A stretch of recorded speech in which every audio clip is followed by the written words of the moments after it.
प्रदेश का गठन? 1 नवंबर 1956। मध्य प्रदेश का विभाजन? 1 नवंबर 2000। ठीक है। शिवम, मध्य प्रदेश का राजकीय गान कौन सा है? नहीं पता। हेमा बताओ। मेरा मध्य प्रदेश। उसके लेखक कौन है? श्री महेश श्रीवास्तव। ठीक। टोटल विकास खंड मध्य प्रदेश में? शिरीन बेटा प्रेजेंट हो या नहीं हो? हम 313। ठीक है 313। ठीक है। जनजातीय विकास खंड? सुमित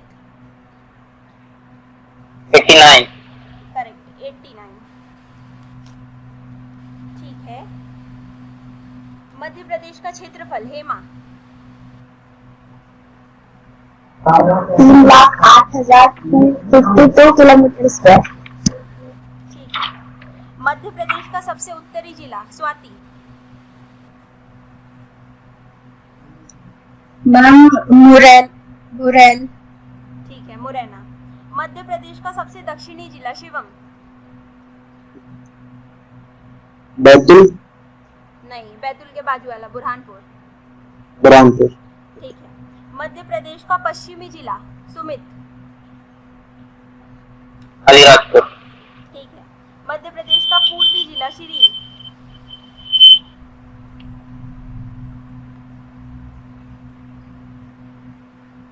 स्वाति पूर्वी जिला? मैम सिंगरौली। ठीक है। मध्य प्रदेश की सांस्कृतिक राजधानी? हेमा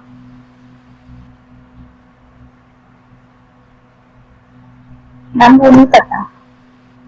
सुमित जबलपुर। ठीक है। ऊर्जा राजधानी? शिरीन मैम पता नहीं।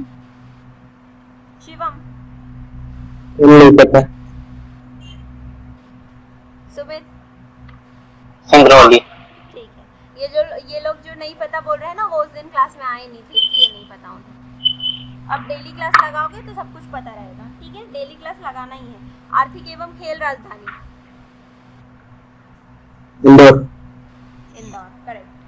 चलिए ठीक है, आज हम देखते हैं उसके आगे का। अरे वो तो बता दो, राजकीय खेल क्या है? मलखम्ब।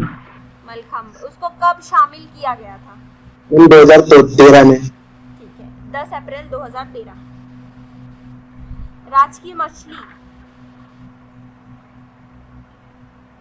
महाशीर। ठीक है। उसका साइंटिफिक नाम क्या है? टॉर्टोइस। ठीक है। इसे राजकीय मछली का दर्जा कब दिया गया था? सुमित 2011। चलिए ठीक है, करेक्ट है।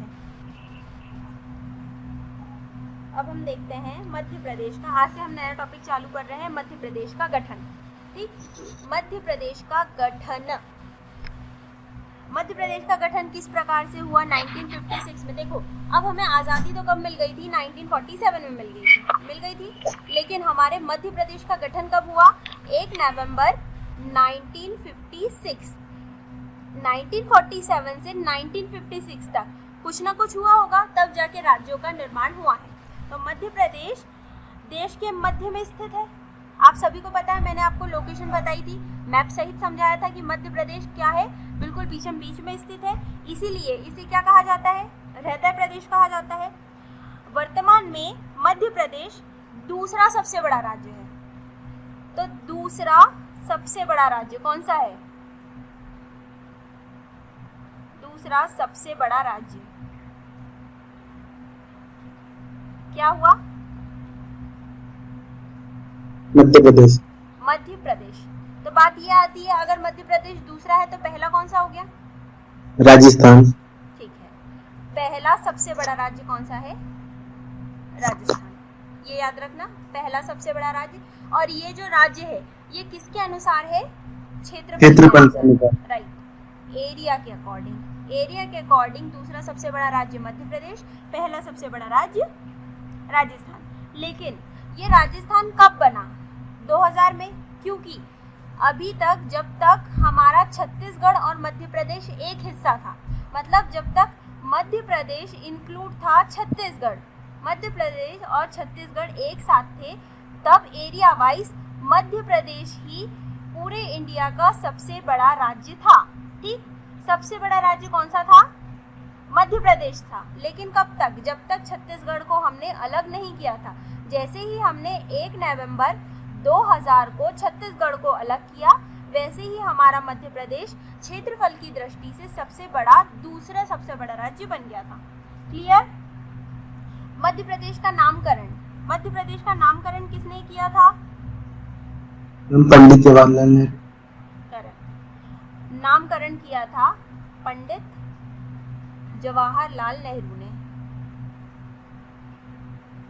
जवाहरलाल नेहरू, जिन्हें नहीं पता वो फटाफट लिखते भी जाएंगे।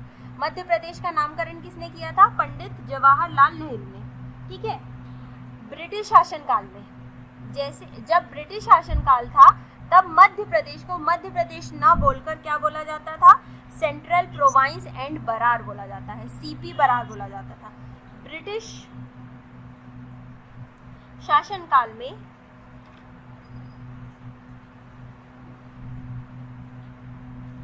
मध्य प्रदेश को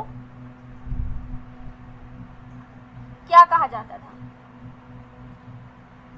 सेंट्रल प्रोविंस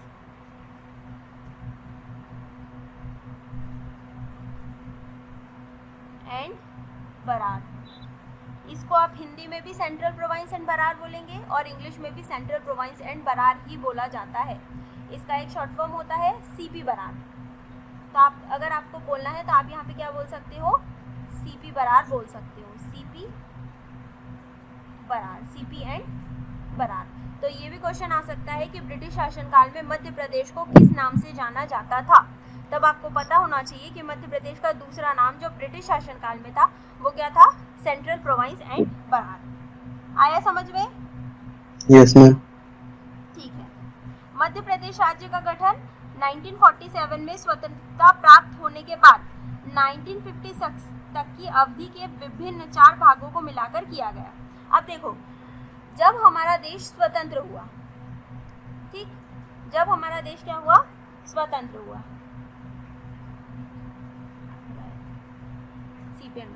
जब हमारा देश स्वतंत्र हुआ 1947 में, ठीक, 1947 में हमारा क्या हुआ? देश स्वतंत्र हुआ। तो 1947 में स्वतंत्र होने के बाद हमने क्या किया? हमारे देश को 4 पार्ट्स में डिवाइड किया था, 4 पार्ट्स में डिवाइड किया आफ्टर इंडिपेंडेंस।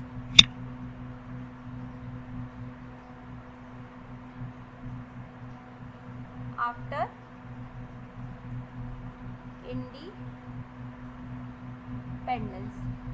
इंडिपेंडेंस हमने क्या किया था? हमारी कंट्री इंडिया को 4 पार्ट्स में डिवाइड किया था।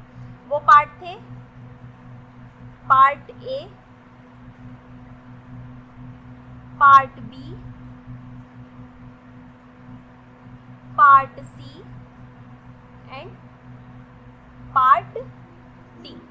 ठीक, इस प्रकार से हमने इंडिया के जितने भी चीजें थी उसको हमने काय में डिवाइड किया था? 4 पार्ट्स में डिवाइड किया था। Part A, part B, part C और पार्ट डी। ब्रिटिश प्रांत के अंतर्गत आने वाली रियासतों को, जितनी भी रियासतें ब्रिटिश प्रांत के अंतर्गत आती थी, काय के अंदर? British province. जितनी भी रियासतें ब्रिटिश प्रांत के अंतर्गत आती थी उसको हमने काय में रखा? पार्ट ए के अंतर्गत रखा। वो रियासतें जिनके ऊपर ब्रिटिशर्स का डायरेक्टली कंट्रोल था।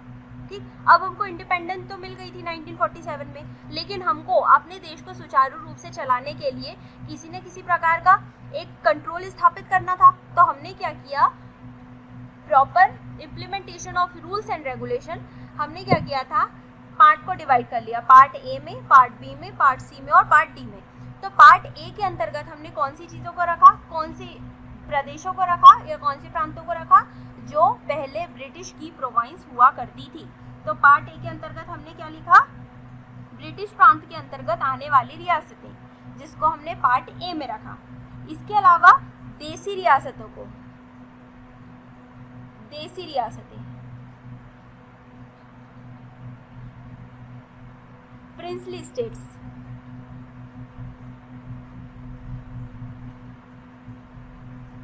प्रिंसली स्टेट्स को हमने क्या लिया था, पार्ट बी और पार्ट सी। पार्ट सी में भी हमने क्या लिया था, प्रिंसली स्टेट्स को ही लिया था। पार्ट बी के अंदर भी देसी रियासतों को और पार्ट सी के अंदर भी हमने क्या किया, देसी रियासतों को शामिल किया। ठीक। पार्ट डी के अंतर्गत हमने क्या लिया था, अंडमान एवं निकोबार द्वीप समूह को लिया था। तो पार्ट डी के अंतर्गत हमने क्या लिया था, Andaman and Nicobar island. Andaman and Nicobar island को हमने क्या लिया था, पार्ट डी के अंतर्गत लिया था। ठीक। ये हम सिर्फ एमपी के पर्सपेक्टिव से बात नहीं कर रहे, ये हम काय की बात कर रहे हैं, इंडिया की। पूरी इंडिया में जितने भी ब्रिटिश के प्रांत थे उसको हमने लिया पार्ट ए में, जितनी भी देसी रियासतें थी उनको हमने लिया पार्ट बी और पार्ट सी में, और अंडमान और निकोबार द्वीप समूह को लिया हमने पार्ट डी में। ठीक है। वर्ष 1947 में देश के स्वतंत्र होने के पश्चात मध्य प्रदेश नाम का कोई राज्य या रियासत नहीं थी। जब 1947 में क्या हुआ था, हमारा देश आज़ाद हुआ था, तब मध्य प्रदेश नाम का न ही कोई राज्य था और न ही किसी प्रकार की रियासत थी। ये हमने मध्य प्रदेश कब बनाए हैं, 1956 में बनाए हैं। कुछ पार्ट ए में थे हमारे, जैसे भोपाल हो गया, बी में थे, सी में थे। तो इस प्रकार से हमने क्या किया, अलग अलग पार्ट से अलग अलग प्रांतों को इकट्ठा किया और उस हिसाब से हमने 1956 में मध्य प्रदेश का निर्माण किया। आपको याद रखना है कि पार्ट ए के अंतर्गत ब्रिटिश प्रोविंस आती है, पार्ट बी और सी के अंतर्गत देसी रियासतें या प्रिंसली स्टेट्स आते हैं, और पार्ट डी के अंतर्गत क्या आते हैं, Andaman and Nicobar island. Exam में ये आएगा कि स्वतंत्रता पश्चात हमने राज्यों को या रियासतों को कितने पार्ट में विभाजित किया था। तो आपको पता होना चाहिए कि हमने 4 पार्ट में विभाजित किया था, part A, part B, part C और पार्ट डी। चलिए ठीक है, नेक्स्ट पे चलते हैं हम।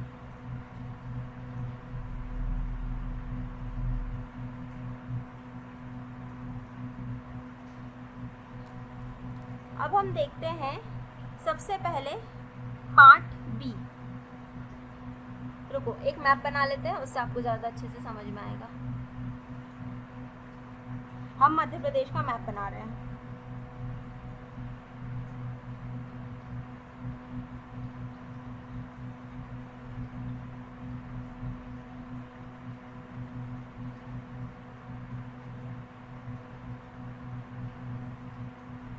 ये कुछ इस प्रकार से। तो ये वाला जो पोर्शन है हमारा,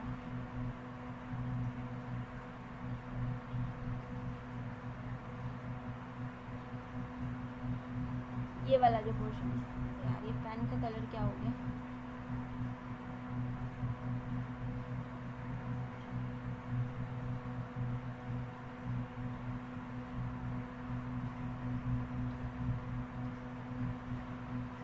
एक मिनट।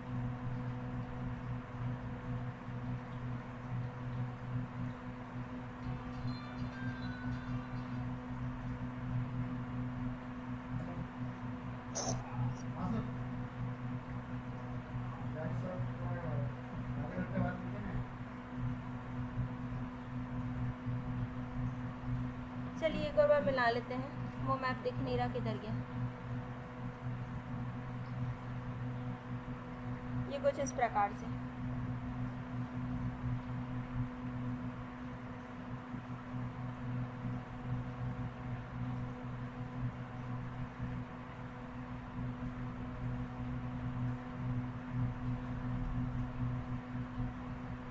ये कुछ इस प्रकार से। तो ये वाला जो पोर्शन है, ये वाला जो पोर्शन है, ये क्या कहलाता है हमारा, मध्य भारत। मध्य भारत, ठीक। ये जो पोर्शन है ये हमारा कहलाता है विंध्य प्रदेश।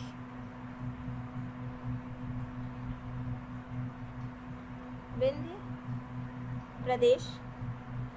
ये जो पोर्शन है, ये जो सबसे बड़ा पोर्शन है, ये क्या कहलाता है हमारा, सीपी बरार। इस प्रकार से मध्य प्रदेश के अंदर 3 पार्ट्स, पार्ट डी को तो हमने क्या कर दिया था, हटा दिया था, क्योंकि उसके अंदर अंडमान एंड निकोबार द्वीप समूह आ रहा था।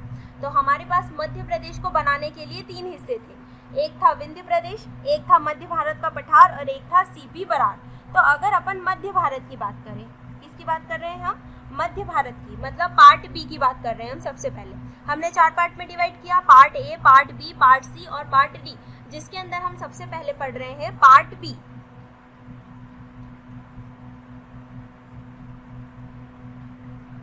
पार्ट बी को क्या कहा जाता था, मध्य भारत।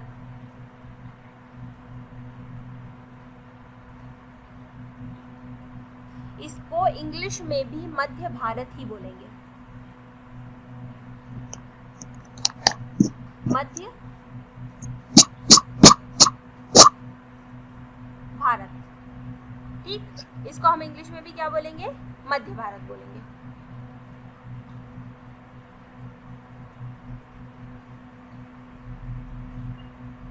क्या हो रहा है,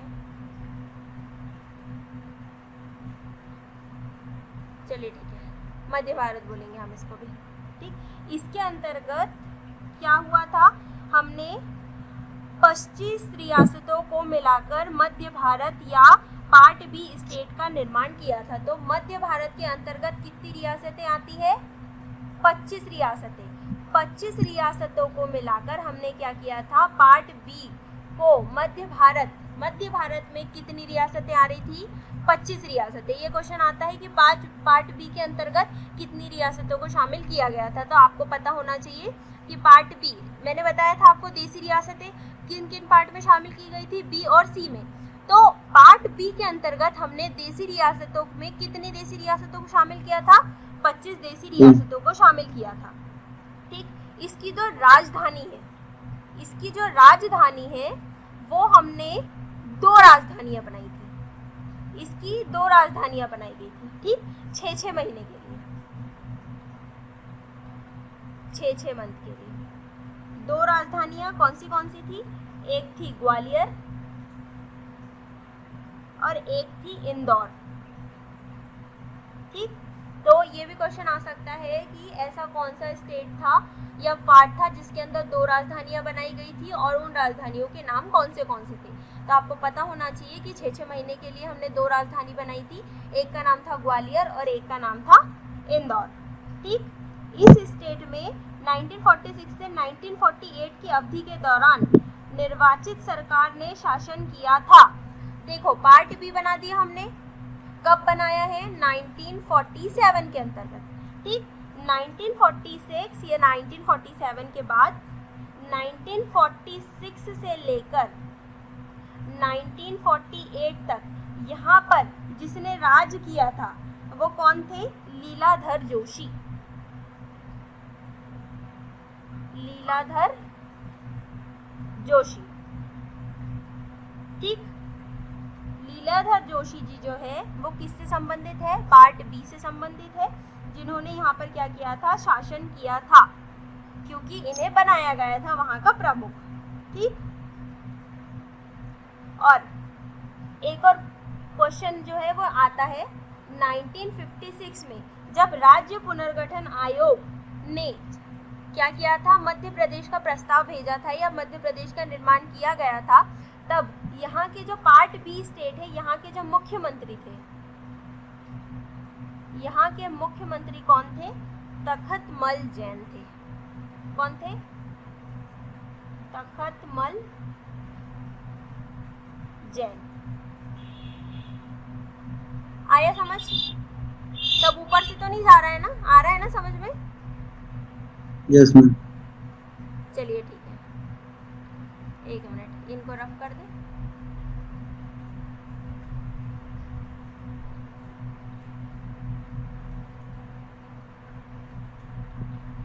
कैसा हो रहा है?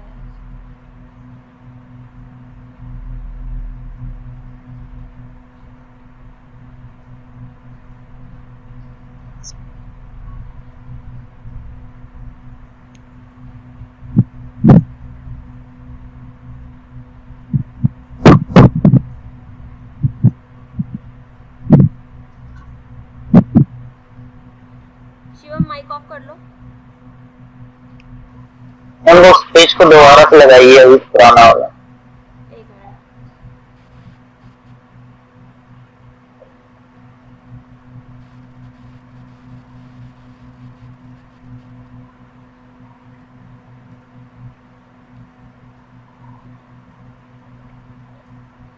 पेज कहाँ गया यार?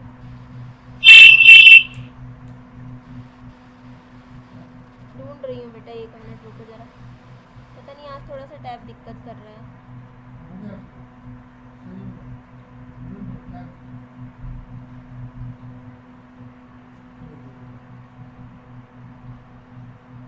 अरे वो जो पुराना पेज है ना, वो जिस पे अभी मैंने इतना सारा लिखा था, वो कैसे आएगा? कहाँ गया बताओ। नहीं, इसके बाद मैंने 3-4 पेज बता दिए, लेकिन वो आ ही नहीं रहा। ये पुराना है, इसके आगे का चाहिए।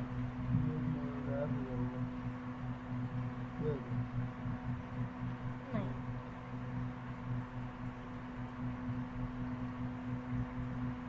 ये सब नहीं है।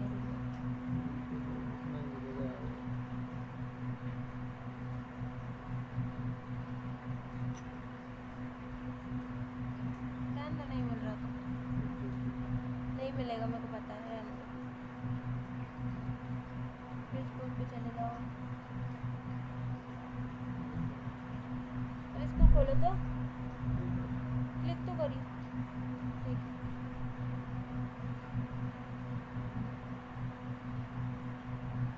बेटा पता नहीं वो वाला पेज ना शायद इरेज हो गया अपने आप ही। लिख नहीं पाए थे क्या? या लिख 46 से 48 था तो वाला क्या था वो, अच्छा किसने राज किया? चलिए ठीक है, वो वाला पॉइंट मैं बता देती हूँ। 1946 से 1948 की अवधि के दौरान निर्वाचित सरकार ने शासन किया था। ठीक, आप लोग लिख लीजिए, मैं बोल लेती हूँ। 1946 से 1948 की अवधि के दौरान निर्वाचित सरकार ने शासन किया था, जिसके मुखिया कौन थे? लीलाधर जोशी थे। ये लीलाधर जोशी का नाम याद रखिएगा, क्योंकि पहली बात तो 1946 में इन्होंने क्या कर दिया था? निर्वाचित सरकार बना ली थी, और उसके मुखिया किसको बना दिया गया था? लीलाधर जोशी को।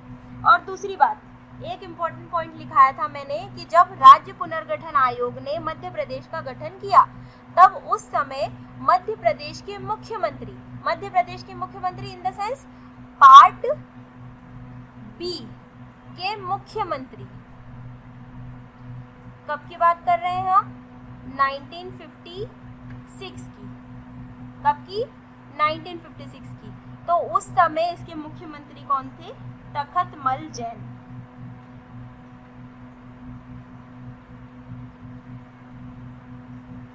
तखतमल जैन जी जो थे वो पार्ट बी के मुख्यमंत्री थे। कब? 1956 में।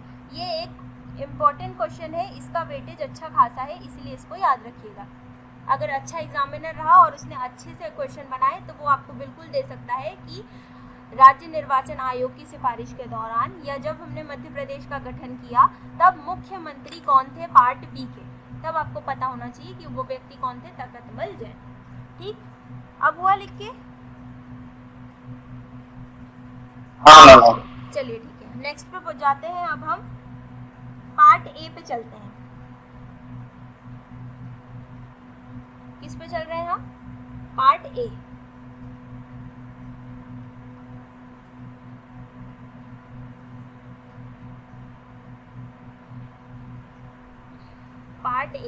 पार्ट ए को क्या कहा जाता था? Central province and Berar, CP Berar. किसको कहा जाता था? पार्ट ए को कहा जाता था। ठीक,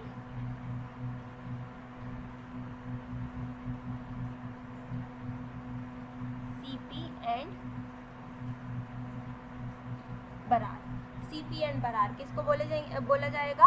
पार्ट ए को। ठीक, अभी मैंने बताया था कि सीपी बरार कौन सा वाला पोर्शन हो रहा है? ये जो अपना नीचे वाला था मैप में। अब वो पेज पता नहीं किधर गया, इरेज हो गया शायद अपने आप, इसकी वजह से दिक्कत जा रही है। Central province and Brar, Madhya Pradesh राज्य के निर्माण के पहले मध्य भाग को, ये जो मध्य भाग था हमारे मध्य प्रदेश का, उसको क्या बोला जाता था?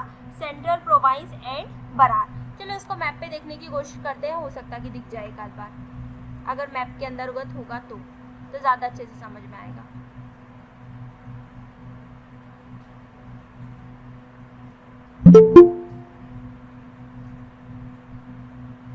आज ये टैब प्रॉब्लम क्यों कर रहा है?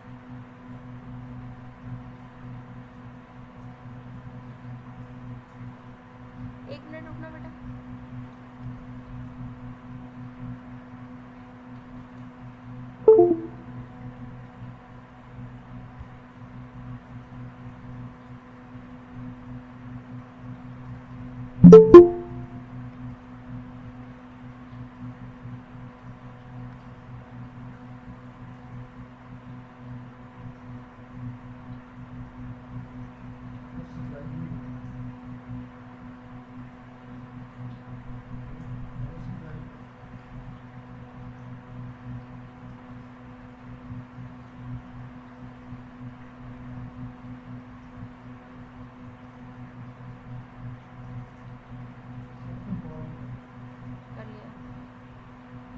एक मिनट, हाँ ये टैब थोड़ी सी दिक्कत कर रहा है, मैं 1 मिनट बंद करके चालू कर रही हूँ, ठीक है? वेट करिएगा 5 मिनट। ये टैब को सही करो बोले, मेरे को गुस्सा आ रही है इसकी। क्या मालूम क्या हो रहा है। ये यहाँ पर देखो, ये इसको क्लिक करो तो कुछ का कुछ हो जा रहा है। ये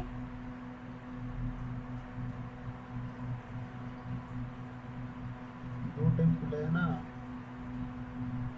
एक चलाना, दो चलाई दिक्कत। मैंने कहा कि 2 चलाई, वो अपने आप खुला होगा। अच्छा रुको, बस अब दिक्कत नहीं करेगा वो। अब एक खुला है, अब तक दो टाइम खुले थे। हाँ अब नहीं करेगा अब नहीं करेगा ना? हाँ नहीं।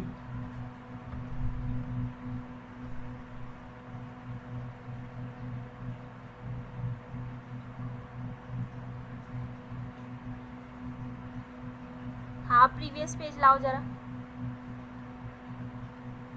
ला लिया, रहने दो।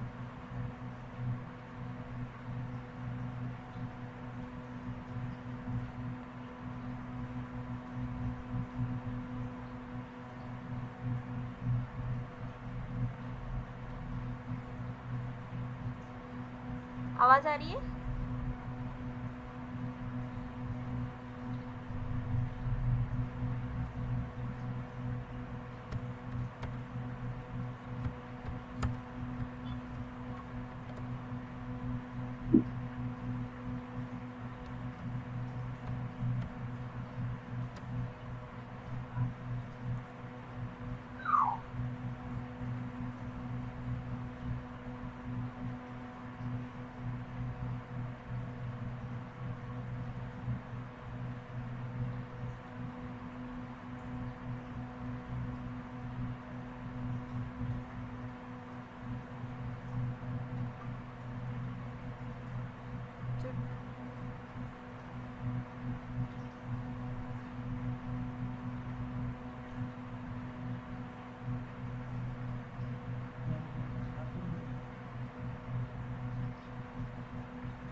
ठीक है यार, रहने दो, मैं तुमको बना के ही बता देती हूँ।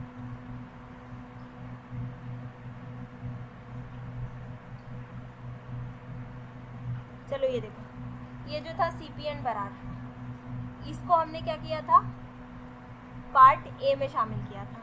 पार्ट ए के अंतर्गत मध्य प्रदेश राज्य के निर्माण के पहले मध्य प्रदेश को सीपी एंड बरार नाम से जाना जाता था। ठीक, मध्य प्रदेश का ये जो मध्य प्रदेश है पूरा का पूरा, इसका ये जो मध्य भाग है, ये वाला जो सेंटर वाला पोर्शन है, इसको किस नाम से जाना जाता था? सीपी एंड बरार के नाम से जाना जाता था।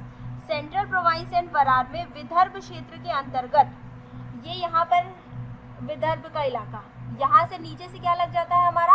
महाराष्ट्र लग जाता है। ठीक, तो महाराष्ट्र के सीमावर्ती जिले, छत्तीसगढ़ के अंतर्गत आने वाली रियासतें, महाराष्ट्र से जो लगे हुए जिले थे वो सारे, और छत्तीसगढ़ से जो ये वाले जो जिले लगे हुए हैं ये वाले, और जबलपुर वाला क्षेत्र इसके अंतर्गत आने वाली रियासतों में शामिल था।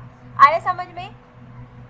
सीपी बरार के अंतर्गत कौन कौन सी चीजें आ रही थी? एक तो यहाँ जो महाराष्ट्र से जो जिले लगे हुए थे, मध्य प्रदेश के ये जो जिले महाराष्ट्र से लगे हुए थे वो सब किसके अंतर्गत आ रहे थे? सीपी बरार के अंतर्गत। यहाँ जो इलाके छत्तीसगढ़ से लगे थे वो भी सीपी बरार के अंतर्गत आ रहे थे। और ये जो जबलपुर का महाकौशल रीजन था, ये वाला जो रीजन है जबलपुर का, वो भी किसके अंतर्गत आ रहे थे?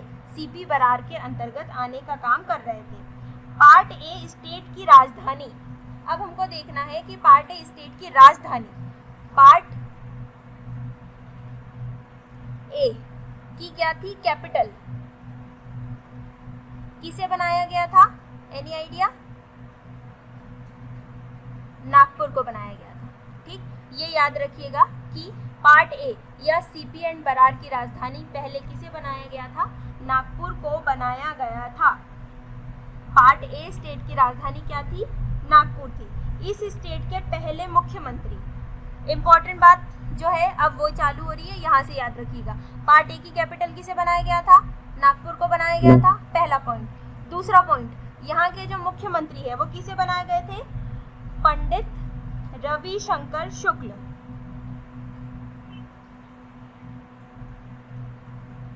रविशंकर शुक्ल जी को ही क्या बनाया गया था? पार्ट ए के पहले मुख्यमंत्री, या पार्ट ए के मुख्यमंत्री किसे बनाए गए थे? पंडित रविशंकर शुक्ल। और पंडित रविशंकर शुक्ल हमारे मध्य प्रदेश के भी पहले मुख्यमंत्री है? इसीलिए आपको इस व्यक्ति का नाम रखना, याद रखना जरूरी हो जाता है कि पंडित रविशंकर शुक्ल जो है वो पार्ट ए या सीपी एंड बरार के भी मुख्यमंत्री रहे हैं। और जब हमारे मध्य प्रदेश का गठन हो गया था तब भी हमारे पहले मुख्यमंत्री बनने का सौभाग्य किसे मिला था? पंडित रविशंकर शुक्ल जी को मिला था। ठीक, तीसरा पॉइंट देखते हैं हम। यहाँ के जो राज्यपाल थे,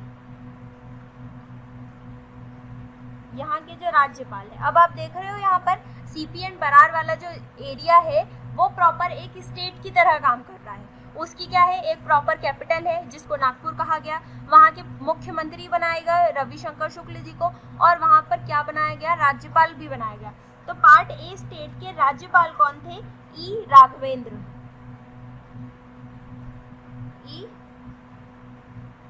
राघवेंद्र। ई राघवेंद्र को क्या बनाया गया था? पार्ट ए का राज्यपाल बनाया गया था। ठीक, आए समझ में? याद रख लेना एक बात इतनी है, इसीलिए आप लोग इसको याद रखिएगा, इसको नोट डाउन कर लीजिए। एक तो पार्ट ए की लोकेशन क्या है? मध्य भारत में होने की, मध्य भारत के अंदर क्या है? इसकी लोकेशन है। इसकी कैपिटल किसे बनाया गया था? नागपुर को बनाया गया था। पहले मुख्यमंत्री किसे बनाया गया था? रविशंकर शुक्ल को बनाया गया था। और राज्यपाल किसे बनाया गया था? ई राघवेंद्र को बनाया गया था। आ गया समझ में?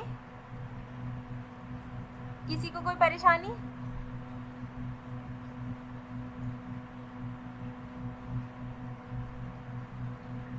परेशानी है? नहीं है तो आगे बढ़े।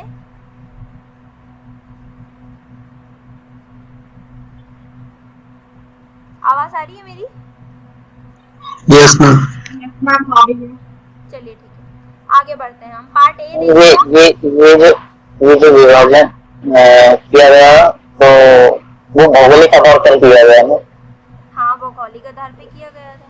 लैंग्वेज का इस पे अभी कोई लेना देना नहीं है। लैंग्वेज की बात कब आएगी? 1952 में, जब धर कमीशन बैठेगा, जब जेवीपी कमेटी बैठेगी, और जब हम क्या करेंगे? भाषाई आधार पर पहला राज्य बनाने का काम करेंगे आंध्र प्रदेश, तब वहाँ पे भाषाई आधार पर राज्यों का बंटवारा होगा। अभी ये जो चीजें हैं वो किसके आधार पर बनाई गई थी?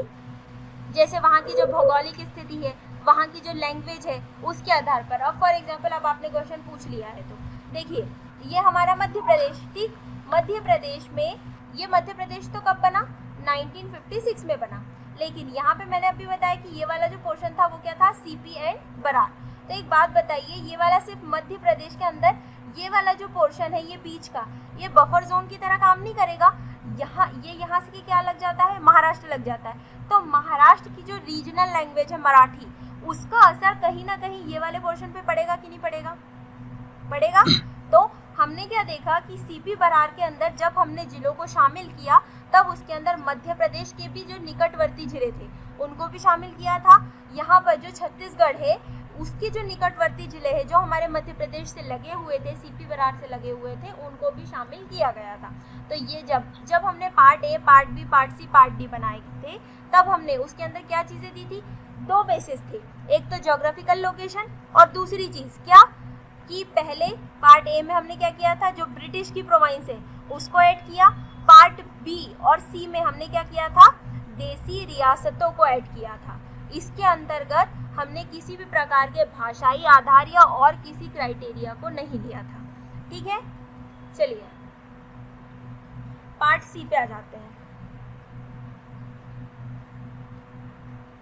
पार्ट सी का दूसरा नाम है विंध्य प्रदेश।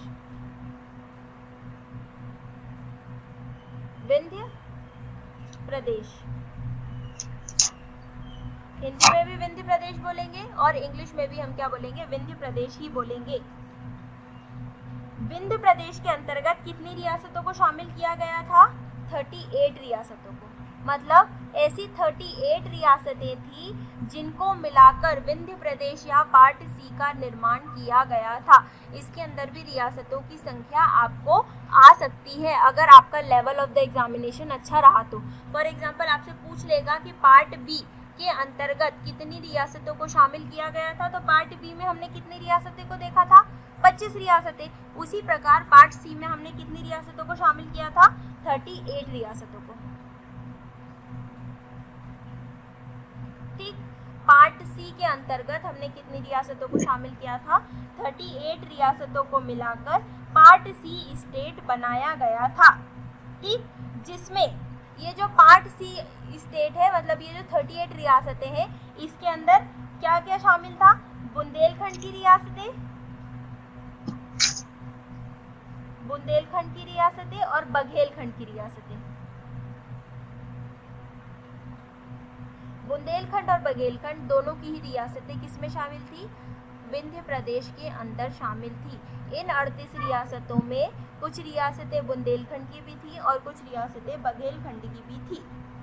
इस राज्य का गठन बुंदेलखंड व रीवा 2 इकाइयों के रूप में किया गया था। जब पार्ट सी या विंध्य प्रदेश की बात करते हैं तो इसका गठन हमने 2 इकाइयों के रूप में किया था, 2 पार्ट्स के रूप में, 2 इकाइयां, 2 इकाइयों के रूप में। 2 इकाइयां कौन सी? एक तो हो गई बुंदेलखंड और दूसरी हो गई रीवा। इस प्रकार से जब हमने पार्ट सी या विंध्य प्रदेश का निर्माण किया था तो 38 रियासतों में कुछ रियासतें बुंदेलखंड और बघेलखंड की शामिल थी और इसके अंदर हमने क्या किया था? इस राज्य का गठन बुंदेलखंड व रीवा 2 इकाइयों के रूप में किया गया था। मतलब इसके 2 पार्ट हो गए। कौन से? एक को हो गया बुंदेलखंड और दूसरा हो गया रीवा। ठीक, जिसमें अब बात आती है रीवा के प्रमुख। रीवा के प्रमुख किसको बनाया गया था? महाराजा मार्तंड सिंह को। रीवा का प्रमुख किसे बनाया गया था? महाराजा मार्तंड सिंह।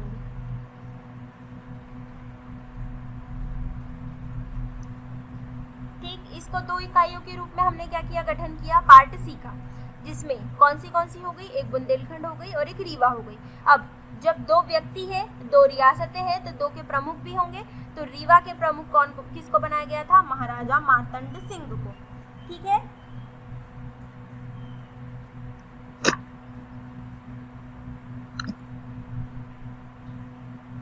आया समझ में? Yes ma'am. रीवा को इस स्टेट की राजधानी भी बनाया गया था। रीवा को क्या बनाया था? विंध्य प्रदेश की राजधानी बनाया था, कैपिटल। किसको बनाया गया था? बुंदेलखंड और रीवा में रीवा को पार्ट सी या विंध्य प्रदेश की राजधानी बनाया गया था। ये भी आप लोग नोट कर लीजिए।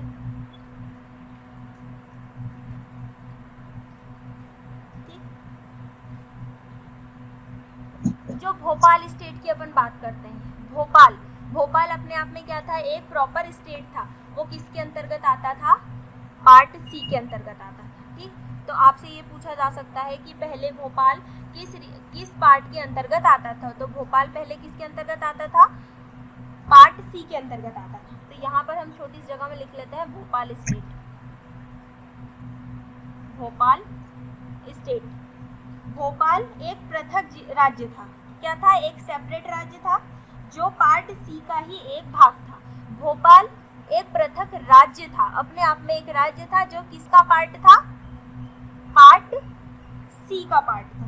ठीक, इसकी राजधानी क्या थी? भोपाल की राजधानी क्या थी? भोपाल ही थी। ठीक, भोपाल के तात्कालिक नवाब हमीदुल्ला खान ने भारत संघ में विलय से इनकार कर दिया था।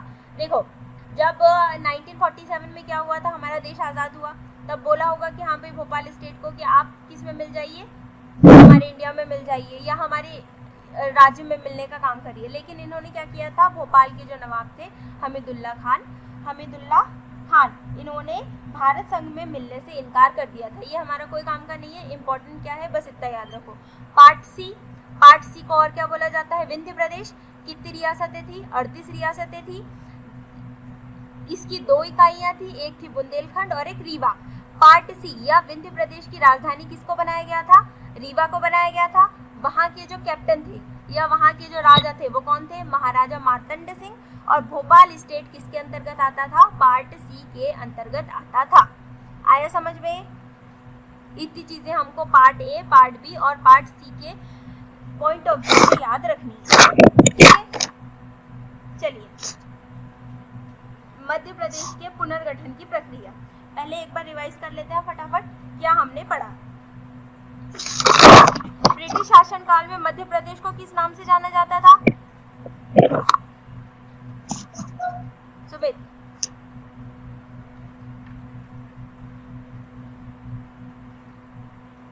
आवाज आ रही है? ब्रिटिश शासनकाल में मध्य प्रदेश को किस नाम से जाना जाता था? शिवम? सीपी बरार।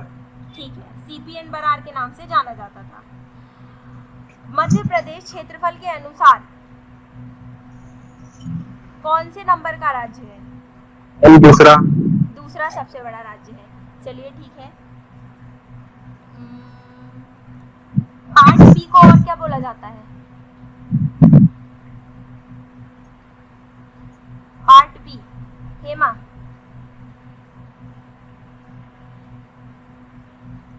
ठीक है, मध्य भारत बोला जाता है। मध्य भारत में कितनी रियासतों को शामिल किया गया था? 25। ठीक है, 25 रियासतों को शामिल किया गया था। 1956 में पार्ट बी स्टेट के मुख्यमंत्री कौन थे? स्वाति? मैम लीलाधर जोशी। मैंने उनको मुखिया बोला था बेटा, मैं मुख्यमंत्री की बात कर रही हूँ। 1956 में मुख्यमंत्री किसे बनाया गया था? तखतमल जैन को। ऐसे ही कंफ्यूज हो गए। तखतमल जैन को मुख्यमंत्री बनाया गया था। ठीक है। पार्ट ए स्टेट की राजधानी? सुमित?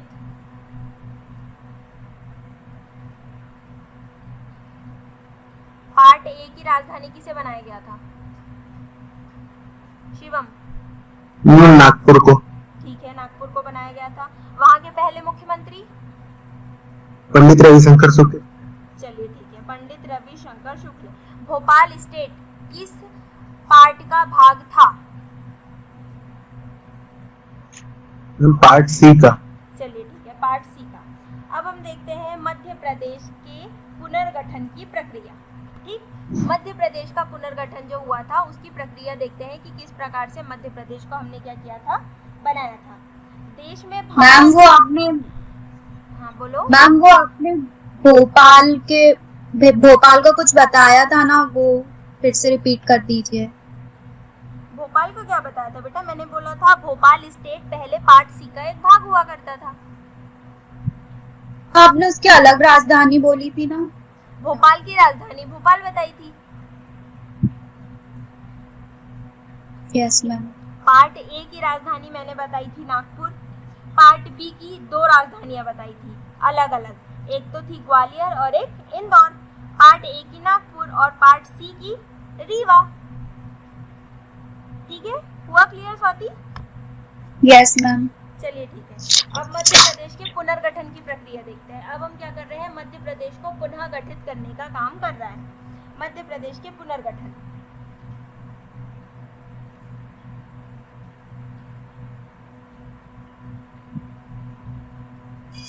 Reorganisation of Madhya Pradesh.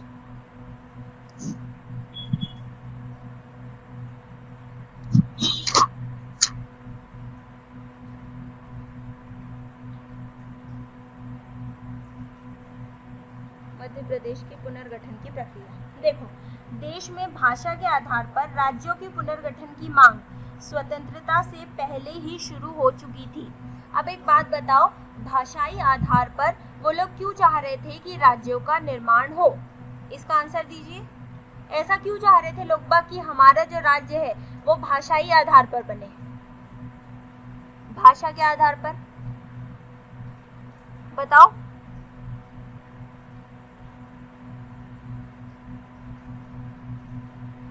जिसके भी दिमाग में जो भी आ रहा हो वो बोल सकते हैं।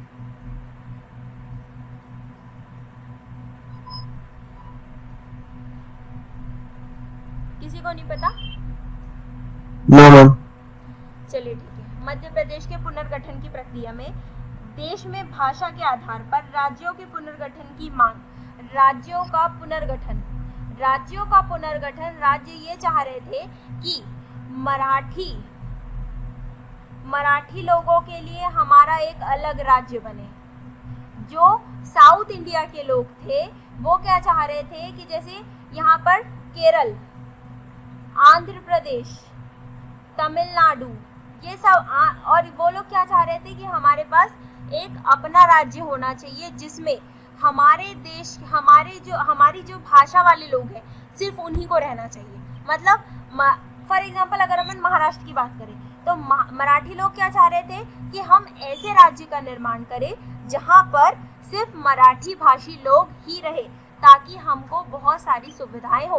फॉर एग्जांपल एक राज्य में अगर सभी लोग सेम भाषा वाले रहेंगे तो उनको सारी चीज़ों की सुविधाएं होंगी। अब एक राज्य है जिसके अंदर बहुत सारे मल्टीलिंगुअल लोग हैं, वहाँ पर लोग बाग इंग्लिश भी बोलते हैं, हिंदी भी बोलते हैं, कन्नड़ बोलते हैं, मलयालम बोलते हैं, मराठी बोलते हैं, गुजराती बोलते हैं, इस प्रकार से अलग अलग चीज़ें बोलते हैं। तो भाषा को सीखने में भी परेशानी जाती और उनका जो कार्यभार है या जो प्रशासनिक काम है उसमें भी अवरोध पैदा होता। तो इसीलिए वहाँ के लोग क्या चाह रहे थे कि एक राज्य ऐसा बने जहाँ पर भाषाई आधार पर राज्यों का गठन हो। मतलब जहाँ पर जो भाषा चलती है उन इलाकों को आप लोग मिला दो। फॉर एग्जाम्पल ये वाला जो पोर्शन है यहाँ पर ये महाराष्ट्र पड़ रहा है, ठीक, ये क्या पड़ रहा है? महाराष्ट्र पड़ रहा है। तो महाराष्ट्र में ये वाला जो पोर्शन है ये कुछ एमपी का भी पोर्शन है। एमपी का जितने लोग ये मराठी बोलते हैं, फॉर एग्जाम्पल इतने लोग मराठी बोलते हैं, तो महाराष्ट्र वाले क्या चाह रहे थे, जितने भी लोग मराठी बोलते हैं वो सारे के सारे महाराष्ट्र के अंतर्गत आ जाए या महाराष्ट्र के अंतर्गत उनको इंक्लूड कर दिया जाए क्योंकि वो मराठी बोलते हैं। आया समझ में? इसीलिए स्वतंत्रता से पूर्व ही लोग बाग क्या डिमांड करने लगे थे कि हमको हमारा राज्य जो है अगर वो बने तो किस आधार पर बनना चाहिए? भाषा के आधार पर बनना चाहिए। ठीक, स्वतंत्रता प्राप्ति के पश्चात राज्यों के गठन की मांग उठने लगी थी, ठीक है, जिससे सरकार ने राज्यों के पुनर्गठन की मांग मान ली। संविधान सभा के अध्यक्ष कौन थे? ये मैंने पढ़ाया है, बताओ जरा कौन थे संविधान सभा के? डॉक्टर राजेंद्र प्रसाद। ठीक है, संविधान सभा के अध्यक्ष कौन थे? डॉक्टर राजेंद्र प्रसाद ने इलाहाबाद उच्च न्यायालय के सेवानिवृत्त न्यायाधीश एस.के. धर की अध्यक्षता में 4 सदस्यीय आयोग की नियुक्ति की थी। अब यहाँ पर ये आता है 4 सदस्यीय आयोग, किसकी अध्यक्षता? एस.के. धर। पहला पॉइंट इंपॉर्टेंट, एस.के. धर कमेटी।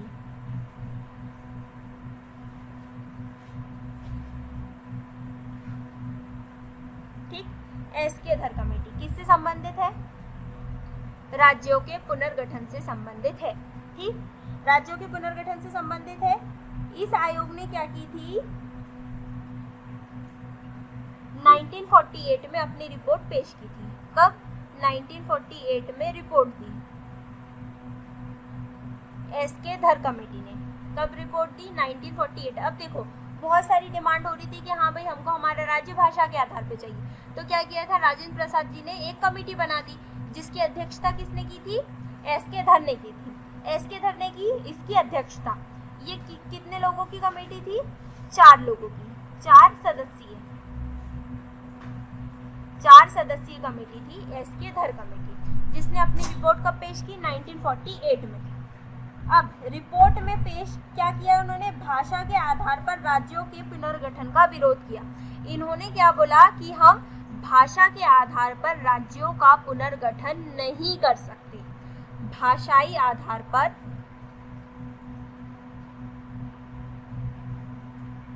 भाषाई आधार को इन्होंने एक्सेप्ट करने से क्या कर दिया था? इनकार कर दिया था कि हम भाषा के आधार पर राज्यों का गठन नहीं कर सकते। ये याद रखिएगा, इनकी रिपोर्ट में एक इम्पॉर्टेंट चीज़ है कि एसके धर कमेटी ने क्या किया था? भाषा को आधार नहीं बनाया था कि हम क्या करेंगे, राज्यों का निर्माण भाषा के आधार पर करेंगे, बल्कि इन्होंने क्या किया? हमारे राज्यों के निर्माण का जो बेस है वो भाषा नहीं होना चाहिए, बल्कि क्या होना चाहिए? प्रशासनिक सुविधा कि हाँ भाई हमें प्रशासन में सुविधा हो कि हाँ यार हम इस चीज़ को, इस एरिया को अच्छे से कंट्रोल कर सकते हैं, इस एरिया को अच्छे से कंट्रोल नहीं कर सकते हैं। इस प्रकार से उन्होंने क्या किया था? भाषाई आधार को बेस न मानकर किसको आधार माना था? प्रशासनिक सुविधा को।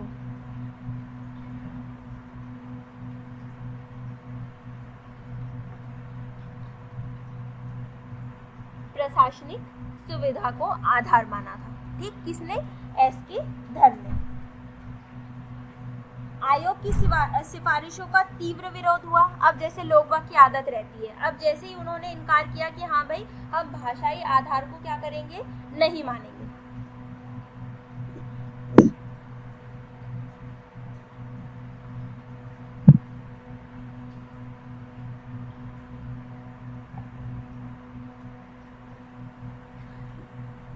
भाषाई आधार को उन्होंने क्या किया? एक्सेप्ट करने से इनकार कर दिया। तो क्या हुआ? उनका विरोध चालू हो गया। अब विरोध हुआ जिससे कांग्रेस के जयपुर अधिवेशन में, अब यहाँ पे तो क्या हो गया? इनका विरोध होने लगा। क्या होने लगा? विरोध लोगों के द्वारा। अब फिर क्या हुआ? जेवीपी कमेटी का गठन हुआ। सेकंड नंबर की कमेटी होती है जेवीपी कमेटी। आपको कमिटीज इसलिए पढ़ाई जा रही है क्योंकि ज़्यादा कुछ नहीं पूछेंगे वो आपसे डायरेक्टली ये पूछेंगे कि एसके धर कमेटी का संबंध किससे है, या तो फिर जेवीपी कमेटी का संबंध किससे है। तो आपको पता होना चाहिए कि राज्य पुनर्गठन से संबंधित है। ठीक है, जेवीपी कमेटी का गठन हुआ जयपुर अधिवेशन में। इस कमेटी ने भी क्या बोला कि हाँ भाई सही है, हम क्या करेंगे, धर कमेटी ने जो फैसला दिया है हम उसका आदर करते हैं और हम उसके पक्ष में हैं। लेकिन इन्होंने क्या बोला कि भाई लोगबाग जो बोल रहे हैं हमको उनकी भावनाओं की भी कद्र करना जरूरी है। जेवीपी कमेटी ने ये बोल दिया। ठीक, अब क्या कर दिया? अब जब इन जो लोग थे उनको क्या मिल दिया? एक बेस मिल गया कि हाँ भाई जेवीपी कमेटी ने तो बोल दिया कि लोगबाग जो बोल रहे हैं उनकी भी बात की कद्र करना चाहिए। तो उन्होंने क्या किया? भाषाई आधार पर जो राज्यों का निर्माण है उसकी मांग को और क्या कर दिया? तेज कर दिया। ठीक, अब मांग इस प्रकार से तेज हो गई कि आमरण अनशन पे बैठ गए लोगबाग। इसके अंदर एक नाम आता है, किसका नाम आता है? Telugu potty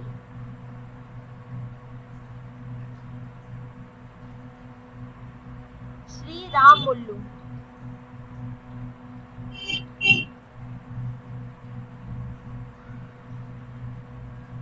Telugu potty Shri Ramulu.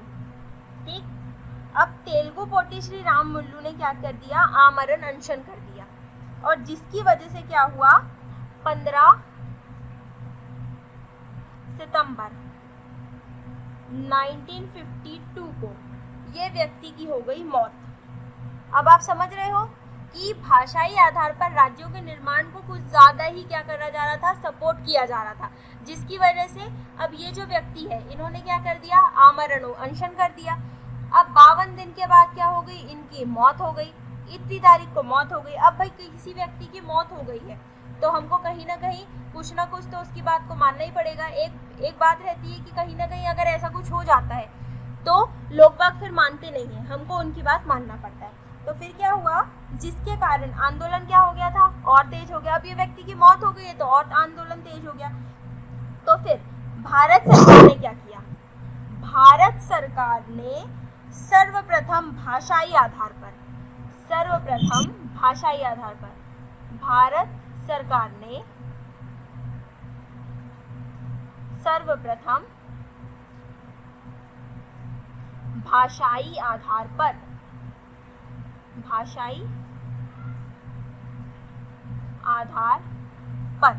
सर्वप्रथम भाषाई आधार पर 1 अक्टूबर 1952, ये डेट याद मत रखना, ये किस दिन वो व्यक्ति मरे थे, ये हमको कोई काम की नहीं है, ये हमसे नहीं पूछेंगे, आपसे पूछी जाएगी ये डेट। 1 अक्टूबर 1952 को क्या हुआ?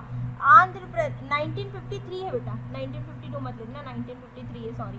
1953 को क्या हुआ? भाषाई आधार पर आंध्र प्रदेश का गठन किया गया। कौन से राज्य का? आंध्र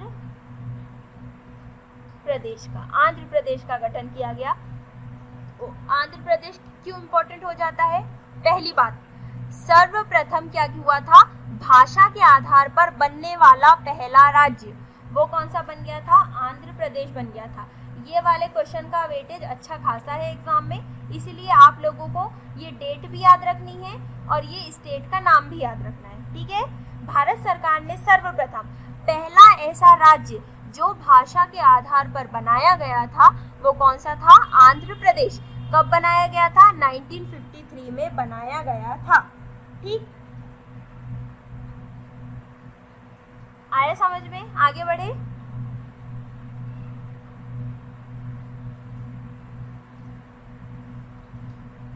अरे आगे बढ़े या कुछ? Yes ma'am. ठीक, अब देख रहे हैं हम, अब हमने 2 कमेटी पढ़ ली। एक तो एसके धर कमेटी पढ़ ली, उनने बोल दिया था कि हाँ भाई हम भाषा के आधार पर नहीं बनाएंगे। जेवीपी कमेटी आई, जेवीपी कमेटी ने बोला हाँ भाई एसके धर कमेटी तो सही बोल रही है, लेकिन कहीं ना कहीं हमें लोगों की भावनाओं को भी ध्यान रखना पड़ेगा।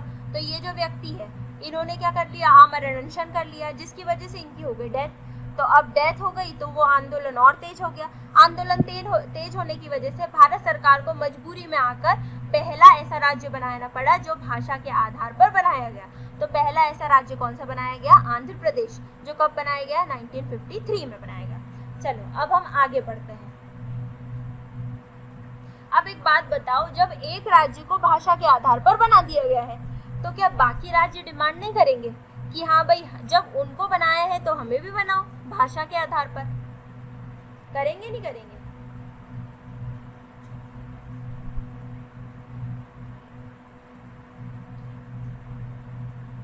बोलो।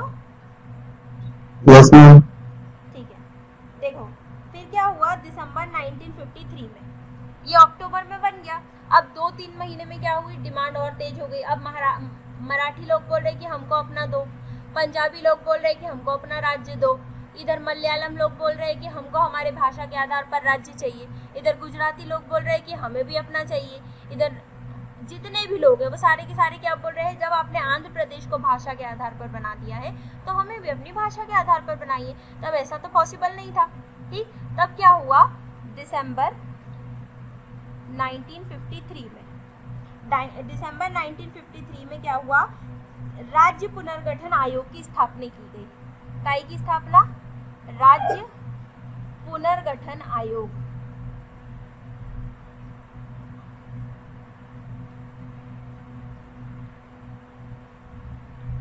आयोग की स्थापना, ये आप लोगों को याद रखना ही है कि राज्य पुनर्गठन आयोग की स्थापना कब की गई थी? कब की गई थी बेटा? 1953 में राज्य पुनर्गठन आयोग की स्थापना की गई थी। इसके अंदर 3 सदस्य थे, ठीक। 3 सदस्यीय कमेटी, 3 सदस्य। इन सदस्यों के नाम को याद रखना भी बहुत इंपॉर्टेंट है। पिछला वाला एक आध चीज नहीं रखो तो भी चलेगा, लेकिन इसको याद रखना बहुत इंपॉर्टेंट है, ये मोस्ट आईएम भी है। इसमें 3 सदस्य थे। कौन से थे? सैयद फैजल अली,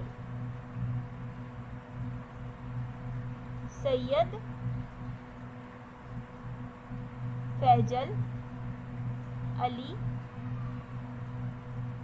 पहले व्यक्ति, दूसरे व्यक्ति थे, ये क्या थे, इनके चेयरमैन हो गए, ठीक, अध्यक्ष। इस स्टेट रीऑर्गेनाइजेशन कमीशन के जो चेयरमैन थे वो कौन हो गए, सैयद फैजल अली।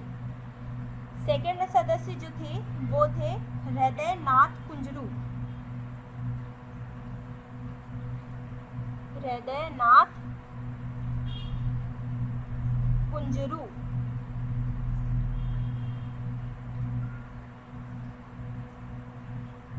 ठीक है, हृदय नाथ कुंजरू, ये क्या हो जाएंगे, सदस्य। और तीसरे व्यक्ति थे के एम पणिकर, के एम पणिकर।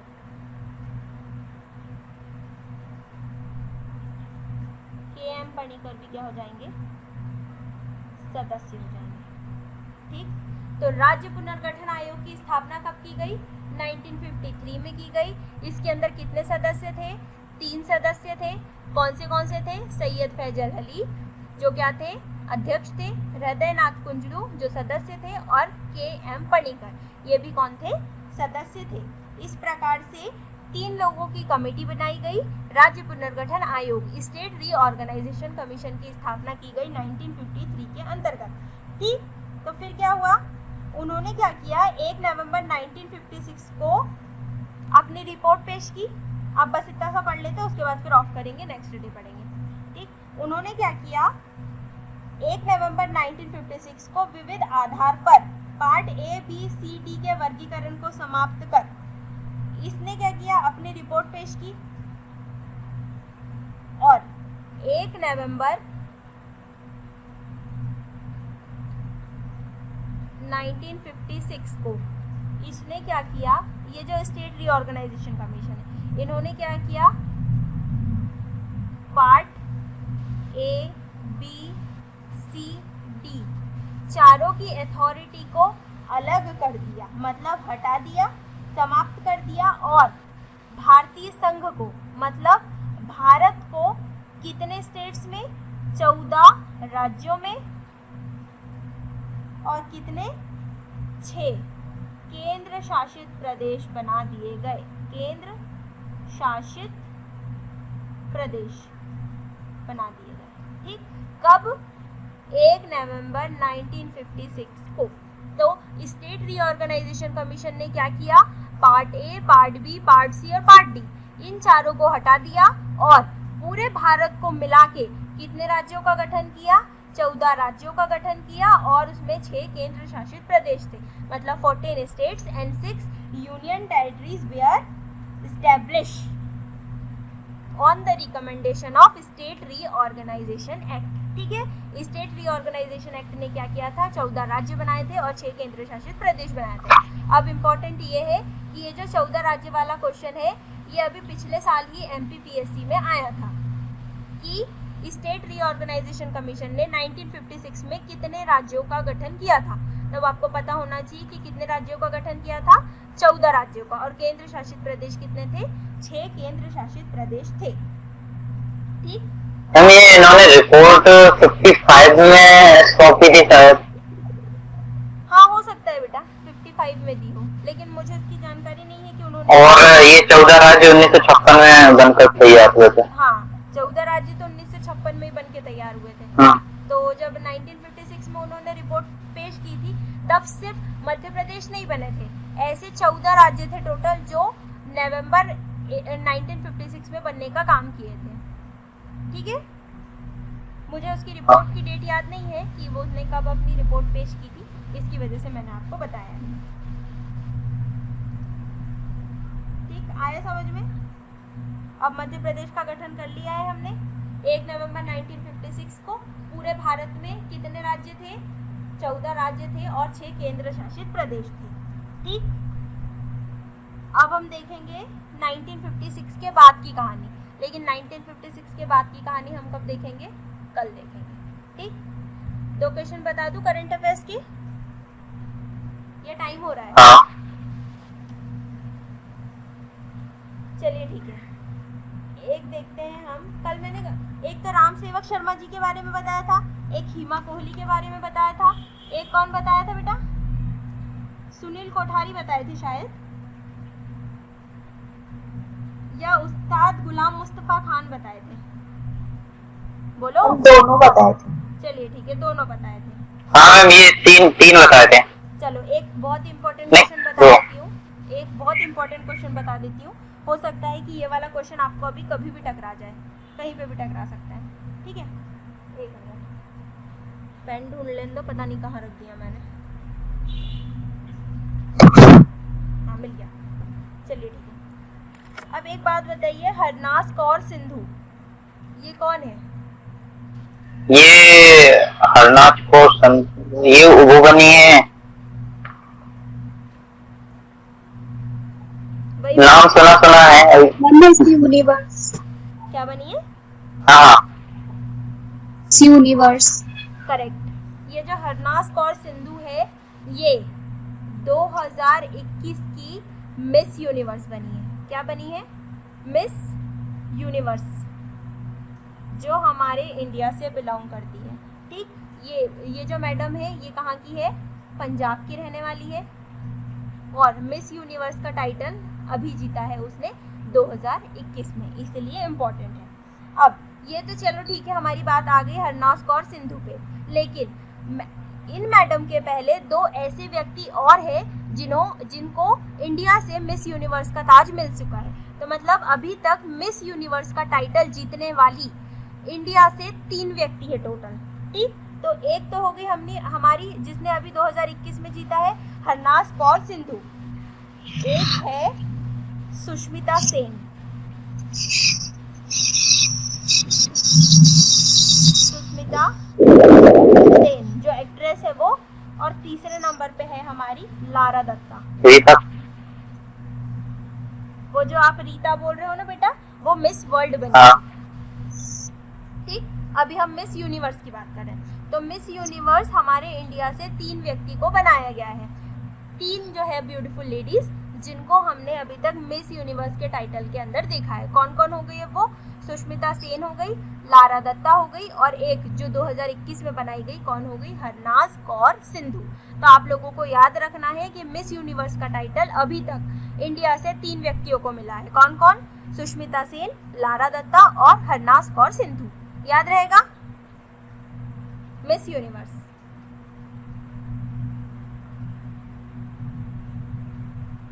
उसी प्रकार से अब मिस यूनिवर्स की बात निकल ही गई है, तो मिस वर्ल्ड देख लेते हैं अपन। अभी तक 3 व्यक्तियों को क्या मिला है? मिस यूनिवर्स का टाइटल मिला है, ठीक। उसी प्रकार से मिस वर्ल्ड का टाइटल, मिस वर्ल्ड अभी तक इंडिया से टोटल 6 हो चुकी है। टोटल 6 ऐसी ब्यूटीफुल लेडीज हैं जिनको मिस वर्ल्ड का टाइटल मिल चुका है। अभी रिसेंटली किसको मिला था? मानुषी छिल्लर। करेक्ट, मानुषी छिल्लर को मिला था, ठीक। उसी प्रकार से उनके नाम बता देती हूँ मैं, उन 6 का नाम याद रखिएगा। हो सकता है कि किसी एग्जाम में पूछा जाए। वैसे तो आपसे ये पूछा जाएगा कि अभी तक ऐसे कितने व्यक्ति हैं जिनको मिस वर्ल्ड का टाइटल मिल चुका है। तो ऐसे कितने व्यक्ति हैं? 6 व्यक्ति। और मिस यूनिवर्स का टाइटल कितने लोगों को मिल गया है? 3 लोगों को। तो मिस वर्ल्ड में एक आती है रीता फारिया, रीता फारिया। दूसरे नंबर पे आती है ऐश्वर्या राय,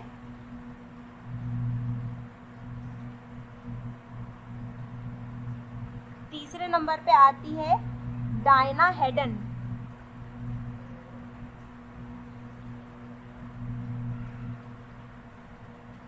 चौथे नंबर पे आती है जोयका मुखी,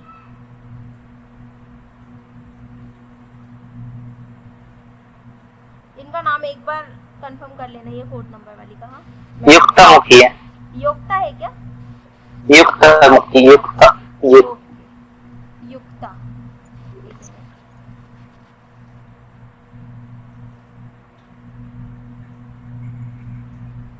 युक्ता मुखी। 5वें नंबर पे आती है प्रियंका चोपड़ा,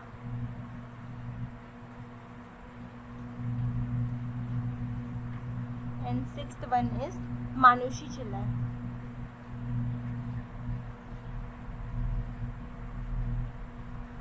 छिल्लर। ठीक है, इस प्रकार से ऐसी 6 व्यक्ति है जिनको मिस वर्ल्ड का टाइटल इंडिया से मिल चुका है। एक बार नाम बस पढ़ लेना, याद रह जाए तो अच्छी बात है। आते हैं तो फिर बनना चाहिए। रीता फारिया, ऐश्वर्या राय और प्रियंका चोपड़ा तो याद रहेगी। ठीक, मानुषी छिल्लर भी याद रहेगी क्योंकि इनको अभी अभी मिला है। बस इसमें कंफ्यूज मत होना कि मिस वर्ल्ड मिला था या मिस यूनिवर्स मिला था। मिस यूनिवर्स मैम ये डायना हेडन तो भारतीय मूल की नहीं लगती। हाँ, भारतीय मूल की नहीं लगती, लेकिन नाम से हम ऐसा नहीं बोल सकते ना बेटा। जैसे देखो, कई बार जो सिख कम्युनिटी रहती है, क्रिश्चियन कम्युनिटी रहती है, लेकिन उनका नाम हमें ऐसा लगता है कि वो भारतीय नहीं है, लेकिन भारत की निकलती है वो। एक बार आप सर्च कर लीजिएगा कि डायना हेडन किस प्रकार की है, मतलब कहाँ से बिलोंग करती है। या तो फिर ऐसा भी हो सकता है कि वो भारतीय मूल की व्यक्ति होगी, किसी और देश में रहती होगी। मुझे इस बारे में जानकारी नहीं है, आप एक बार सर्च करके देख लीजिएगा। ठीक है,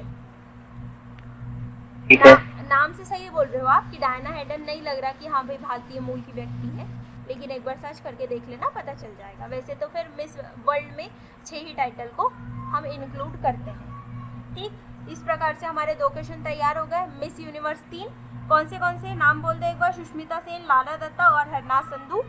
miss world 6 Reita Faria, Aishwarya Rai, Priyanka Chopra, Diana Hayden, युक्ता मुखी और मानुषी छिल्लर। ठीक, इस प्रकार से आज की हमारी क्लास ऑफ होती है। नेक्स्ट अब हम पढ़ेंगे कल हमारे राज्यों का पुनर्गठन कंप्लीट हो जाएगा। उसके बाद हम कुछ और पढ़ेंगे, उसके बाद हम क्वेश्चंस लगाएंगे। इस संडे में आप लोगों को टेस्ट दे दूं क्या, जितना मैंने पढ़ाया है?